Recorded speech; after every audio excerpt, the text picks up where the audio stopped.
Os irmãos e irmãs, palavra de Deus essa noite, o Santo Evangelho, soa como uma advertência, né?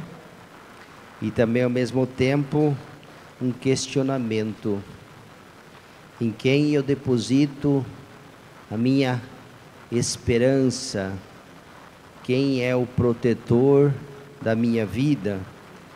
Em quem eu acredito? O Evangelho começa dizendo: bem-aventurados os pobres, mas ai de vós ricos. Então precisamos entender que aqui não se trata de colocar ou garantir o reino do céu a quem é pobre, porque é pobre, e ai dos ricos, porque são ricos, né? Não é dessa forma que temos que entender, né? Sabemos que tanto a riqueza quanto a pobreza, né? Se eu sou pobre e blasfemo contra Deus, não é diferente de alguém que é rico e também tem a mesma atitude, né? Então, tanto o pobre quanto o rico, né, tem que ver qual é a riqueza, o verdadeiro tesouro, né? Será que são os bens que eu tenho? O Deus em quem eu confio, né? Que não é a riqueza em si, né? Nós conhecemos, vocês também devem conhecer, muitas pessoas ricas, mas que têm um coração de pobre, né? Como também o contrário, né? Muitas pessoas que são pobres e também pobres não só de dinheiro, mas pobres de Deus, né? E também muitas pessoas que são ricas em bens materiais e também ricas de Deus, dos valores. Então aqui Jesus está dizendo exatamente isso. Se o nosso coração, se Deus é o nosso maior bem, se Deus é o nosso maior tesouro, se a partir dele nós organizamos a nossa vida e também o nosso ter, o nosso não ter, o nosso pouco, o nosso muito, mas se ele é a base, né? Se eu não deixo que o meu coração se deixe levar, né? Ai de vós quando todos vos elogiam, né? Vós que agora depositais a vossa consolação nas vossas farturas, nos nossos bens, enquanto o coração se afasta de Deus. O que está o risco? O risco, né? O perigo não é o fato de ter bens, mas é quando nós temos bens, a gente tende a se afastar de Deus. Por quê? Porque queira ou não queira, bem ou mal, o dinheiro, ele acaba dando uma segurança, né?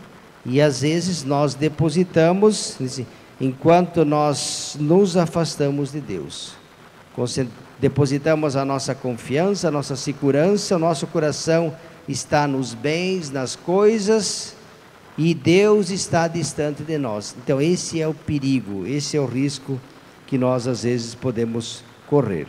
Então peçamos ao Senhor que nós o busquemos sempre, que Ele seja a nossa vida, o nosso consolo, porque é o que diz, né, as bem-aventuranças, né? Quando nós somos perseguidos, caluniados, injurados, injustiçados, quando as pessoas nos odiaram, mas por uma causa, por causa de mim e do meu Evangelho, não é por outra causa, né? Tem gente que sofre por causa de time de futebol, né? Por causa de política, não é disso que Jesus está falando, né? Mas por causa de mim e do meu Evangelho, por causa da verdade, por causa da justiça, né? Quantas pessoas que nós conhecemos, os profetas foram assim, foram caluniados, perseguidos, martirizados, né? Por quê? Porque amaram a Deus, porque se comprometeram, né? Então não foi para defender uma ideologia, nem a economia, nem o time, esse, nem aquele partido, não. Mas é um compromisso com Deus, com a sua palavra, com o Evangelho. É isso que Deus deve, é isso que Ele está falando, né? Quando nós, por causa da fé, os mártires, né, os santos e santas foram perseguidos, caluniados, por causa da fé, por causa de nosso Senhor Jesus Cristo.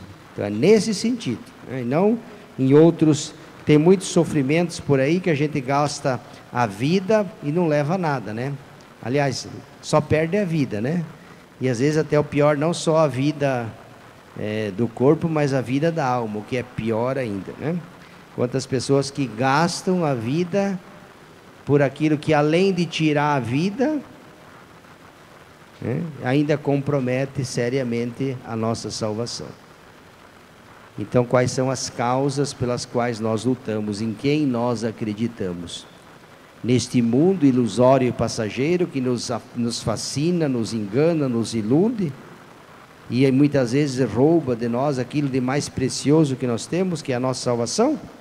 Ou é em Deus que não engana, não ilude, não mente? Só que o caminho dele também é um caminho que exige renúncia, sacrifícios, né? Aquela passagem diz: fazei todo o esforço possível para entrar pela porta estreita, porque larga e espaçosa é a porta da condenação, e muitos são aqueles que por ela irão passar. Estreita, apertada, difícil é a porta da salvação, e poucos são aqueles que por ela irão passar.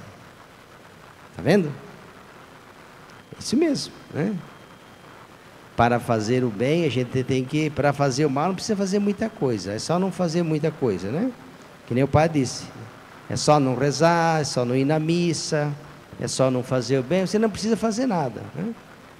Que por sinal é que nem um mato, né? Eu nunca vi ninguém plantar isso no terreno da casa, mas mesmo que você não plante, basta não fazer nada, deixa o terreno, não fiz nada na minha grama, isso mesmo, não faça nada para ver. Dali 1 mês, 2 meses, você vai ver quem que vai estar dominando, se é a grama ou se é o mato. Tem que fazer alguma coisa assim, né? Assim também é a nossa vida.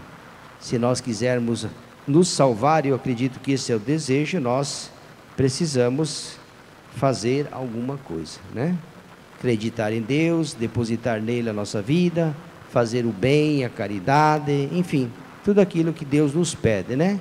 Ouvir a sua palavra, nos alimentar com a Eucaristia, fazer o bem, tá vendo? Então, são coisas que devemos fazer, né? Por isso que o caminho de Jesus, ele implica essas escolhas, renúncias que nós somos chamados a fazer. Então, que a palavra de Deus nos oriente nessa noite. Louvado seja